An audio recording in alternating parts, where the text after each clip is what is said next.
Assalamualaikum warahmatullahi wabarakatuh. Halo semuanya, perkenalkan nama saya Alvina Jainal Hima. Saya dari Universitas Ibnu Khodol Bogor. Saya dari Fakultas Agama Islam, Pendidikan Agama Islam kelas G semester 2. Saya di sini akan membahas tentang beberapa materi dari hadis tarbawi. Nah, sebelum mengenal hadis tarbawi, kita mengenal dulu nih apa itu hadis dan yang lain-lainnya. Menurut bahasa hadis yaitu hadasa yadusu hadasan wa hadisan. Hadis menurut istilah yaitu al-hadisu huwa ma fa'ilan Nabi sallallahu alaihi wasallam min qaulin au fi'lin au takririn au sifatin. Yang artinya hadis adalah segala sesuatu yang disandarkan kepada Nabi Muhammad sallallahu alaihi wasallam baik dari perkataan ataupun perbuatan ataupun ketetapan atau sifat. Pengertian tarbawi secara istilah itu tarbiyah. Nah, dalam bahasa Arab memiliki akar kata yaitu roba yurobi yang mengandung beberapa makna yaitu tanmiyah, taklim, takdib. Nah, tanmiyah itu artinya pengembangan atau peningkatan, taklim itu pengajaran, dan takdib itu pembimbing atau pendisiplinan yang bertujuan untuk membentuk adab dan akhlak.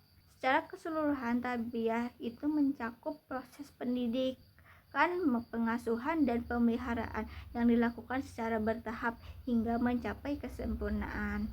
Hadis tarbawi adalah hadis-hadis Nabi Muhammad SAW yang mengandung komponen-komponen pendidikan Islam.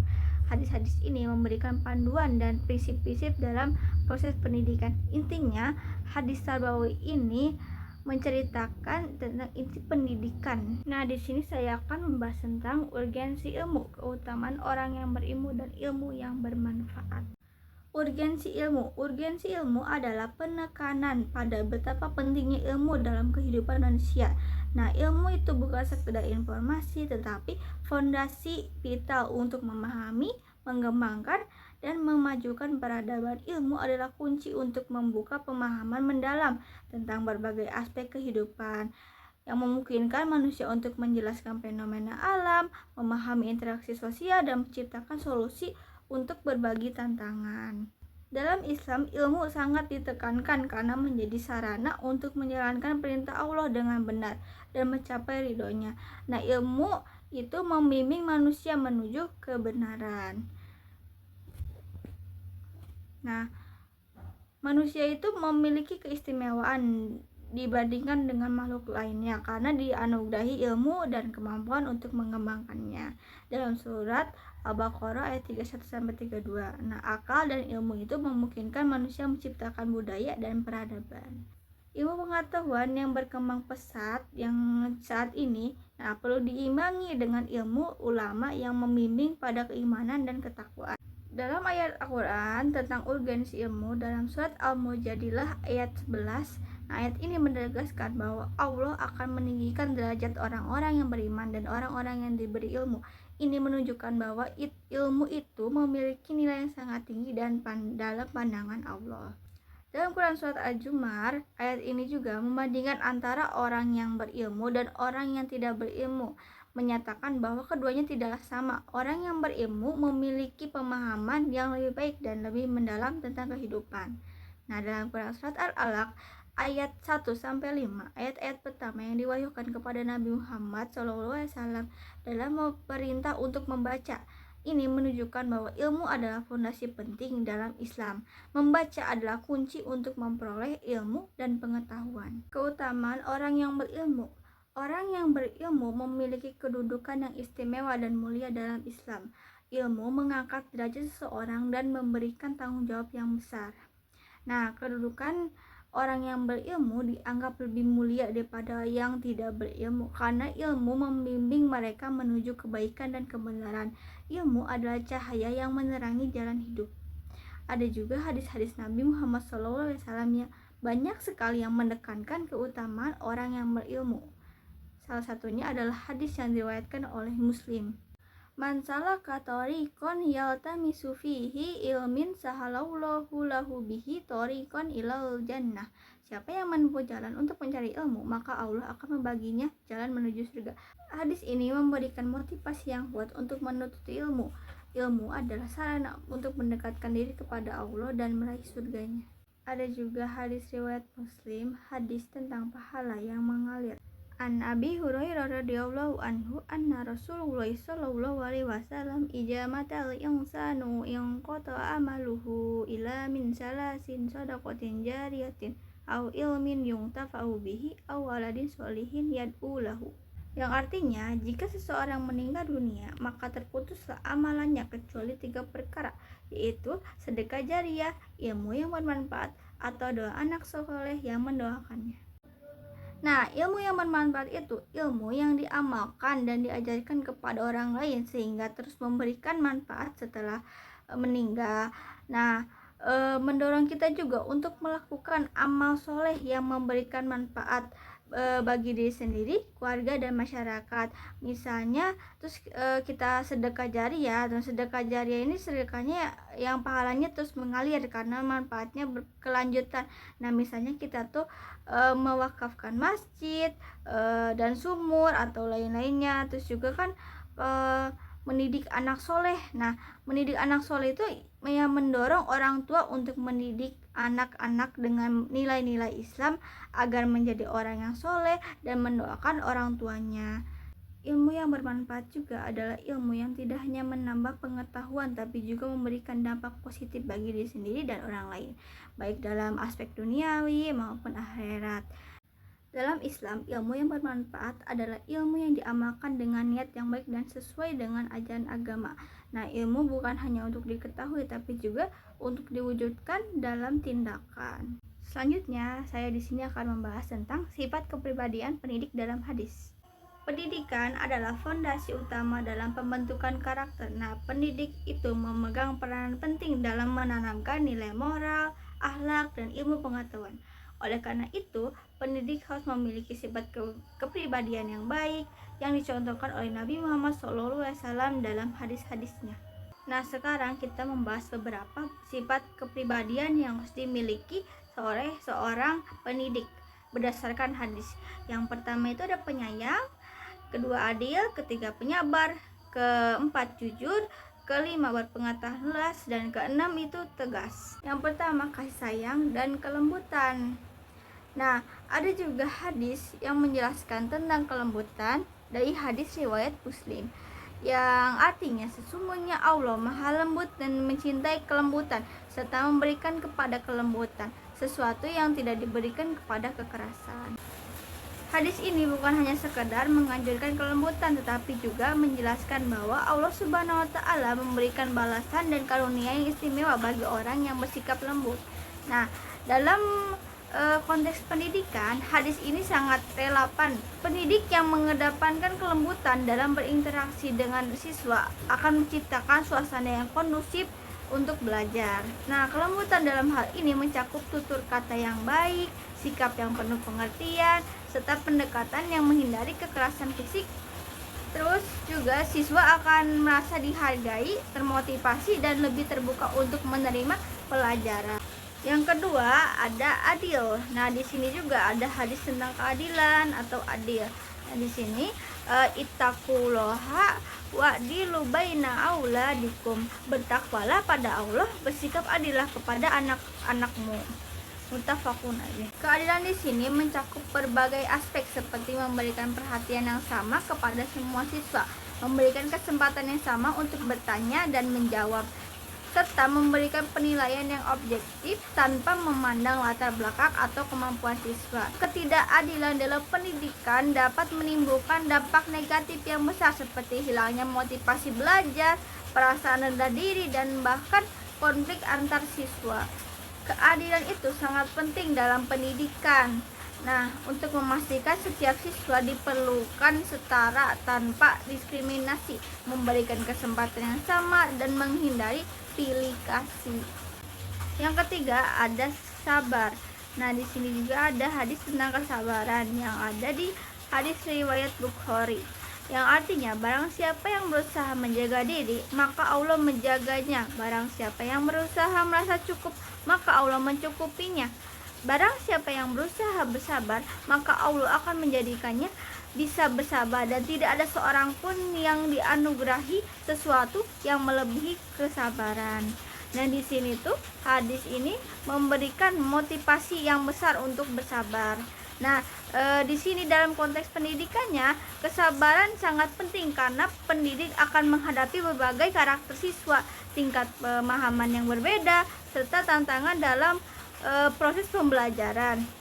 Nah, kesabaran memungkinkan pendidik untuk tetap tenang dan terus memberikan dukungan kepada siswa meskipun menghadapi kesulitan.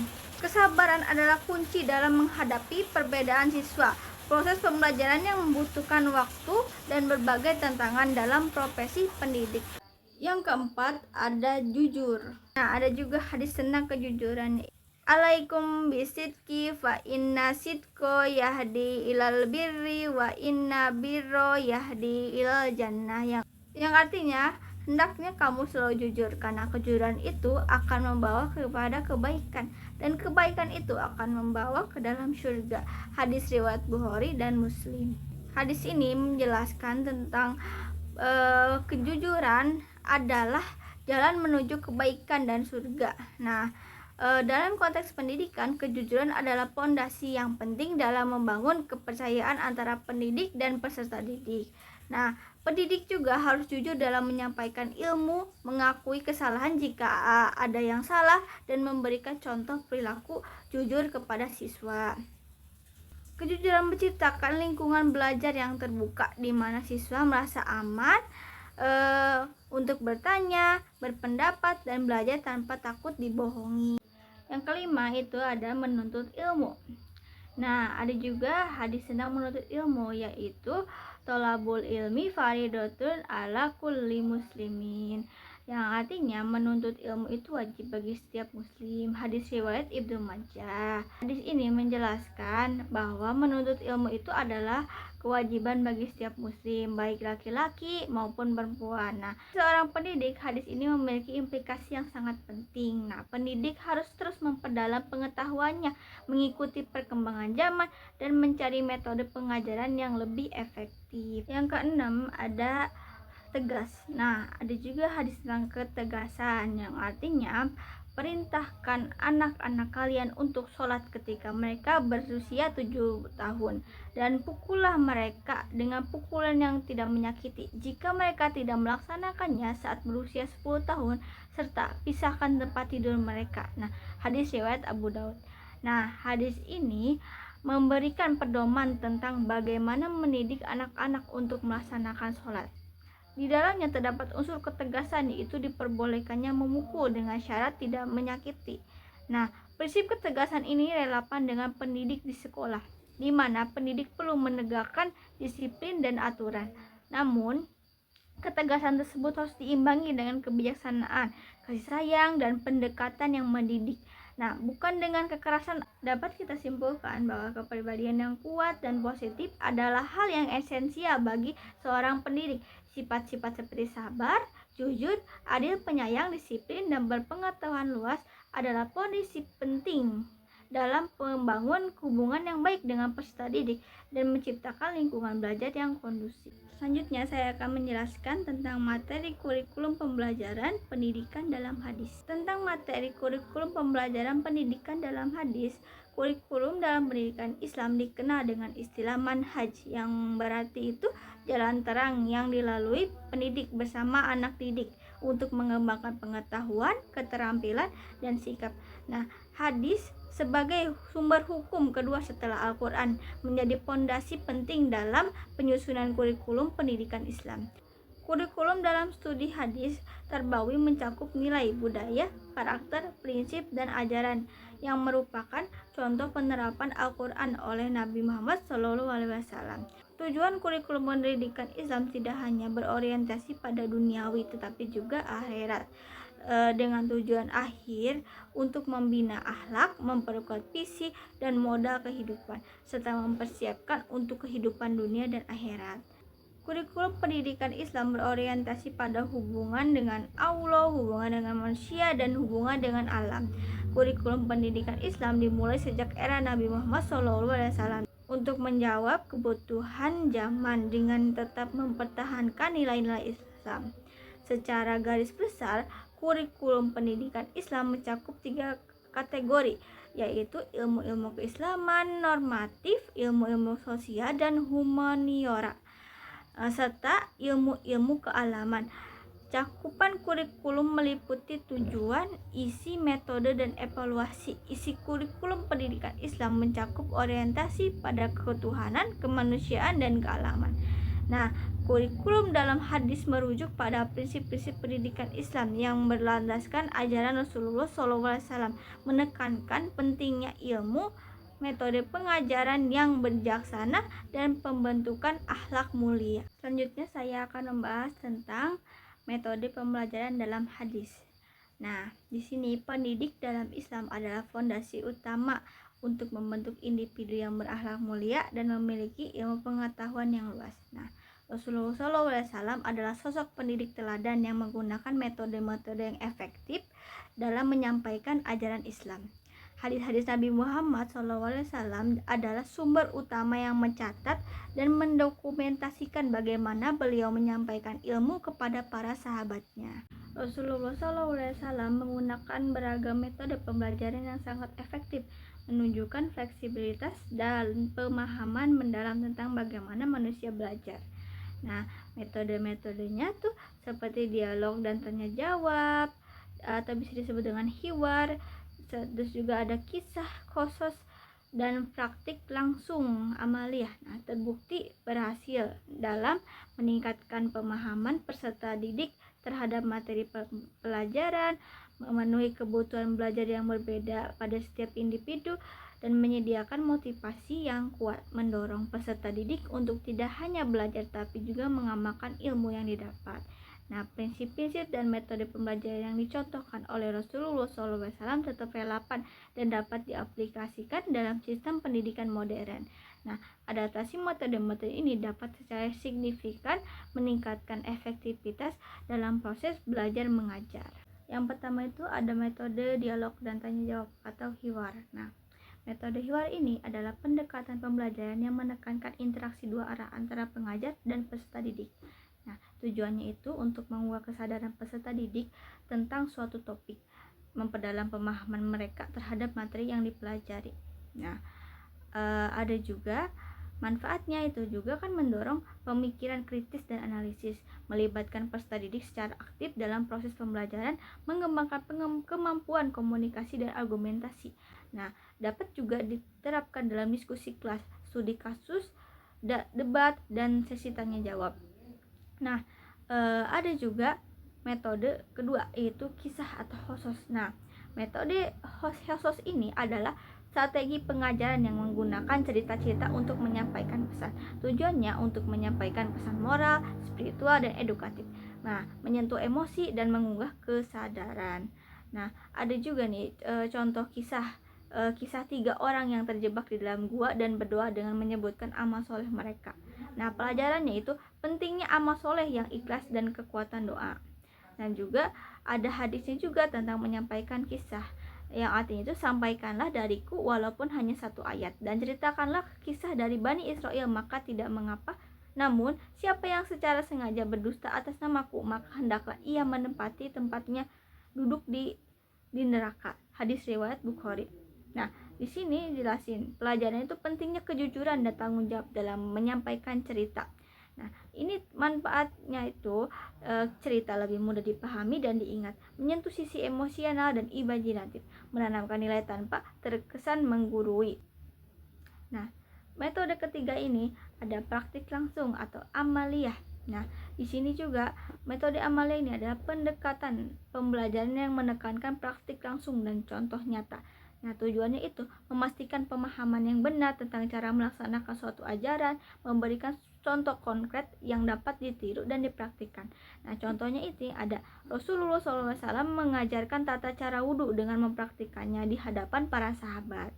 Nah, di dalam hadisnya ini adalah aku melihat Rasulullah SAW berwudu, lalu beliau mengusap kepalanya dari arah belakang ke depan, kemudian membasuh kedua kakinya. Hadis riwayat Bukhari dan Muslim. Nah, Rasulullah SAW juga mengajarkan sholat dengan memperagakannya secara lengkap. Nah, hadisnya itu adalah sholatlah kalian sebagaimana kalian melihat aku sholat. Hadis riwayat Bukhari. Nah, ini manfaatnya itu memungkinkan pemahaman konsep yang lebih menyeluruh, membantu dalam membentuk keterampilan praktis, memperkuat daya ingat dan mengurangi kesalahan. Ada juga efektivitas metode pembelajaran. Nah, metode-metode yang digunakan oleh Rasulullah sangatlah efektif karena melibatkan peserta didik secara aktif dalam proses pembelajaran, meningkatkan pemahaman peserta didik terhadap materi yang dipelajari, menyesuaikan dengan kebutuhan dan karakteristik individu peserta didik, memberikan motivasi yang kuat kepada peserta didik untuk terus belajar dan mengamalkan ilmu.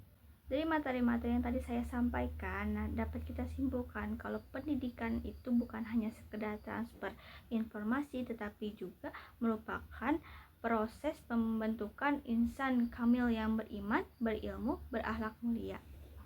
Serta hadis Tarbawi juga mengajarkan kita untuk mendidik dengan cinta, menjadi contoh yang baik, memberikan ilmu yang berguna, dan membentuk akhlak mulia pada anak-anak agar mereka menjadi generasi yang bertakwa.